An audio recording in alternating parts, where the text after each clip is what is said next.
collègues, y compris de l'opposition, ce qui, encore une fois, montre est la preuve que nous n'avons pas besoin d'aller chercher des cadres et des experts au Kalimantan septentrional pour développer ce pays et pour apporter notre contribution à l'émancipation de l'Afrique. Donc tout est question d'orientation simplement.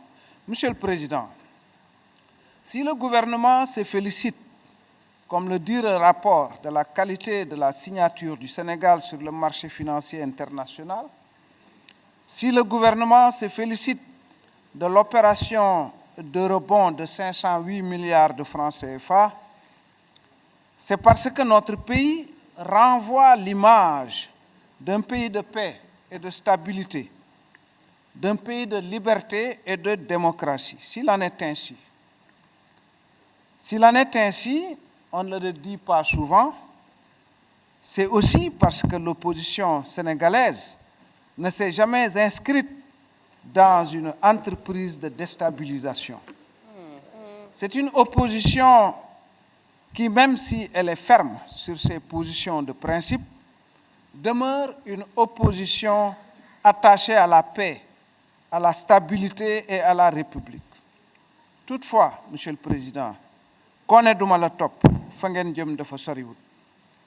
le rapport du débat d'orientation budgétaire parle de paix et de sécurité. Mais pendant ce temps, les nuages s'amoncellent sur nos têtes par des choix et des actes qui creusent le fossé de la méfiance au sein de notre société. Monsieur le Président, on peut ne pas être d'accord avec vous hier, aujourd'hui ou demain, mais tous s'accordent à vous reconnaître votre apport à la résolution de nombre de crises et de conflits entre les nations de par le monde et à l'intérieur des nations de par le monde. Il se trouve qu'aujourd'hui, ici chez nous, les causes qui ont entraîné les émeutes de mars 2021, de mars dernier, ne sont pas encore, hélas, directement et courageusement adressées.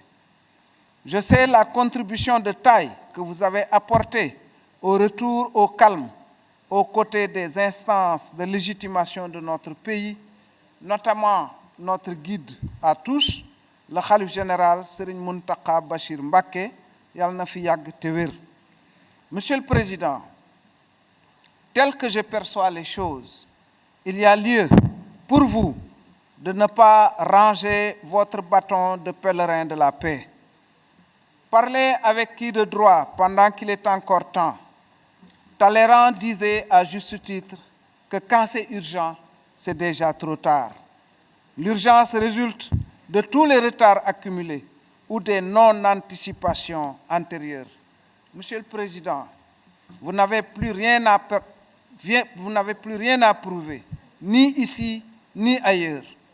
Agissez dans le style et la méthode qu'on vous connaît, mais agissez, et que d'autres agissent à vos côtés, qui en ont la trempe et l'envergure pour que notre pays reste un pays de paix.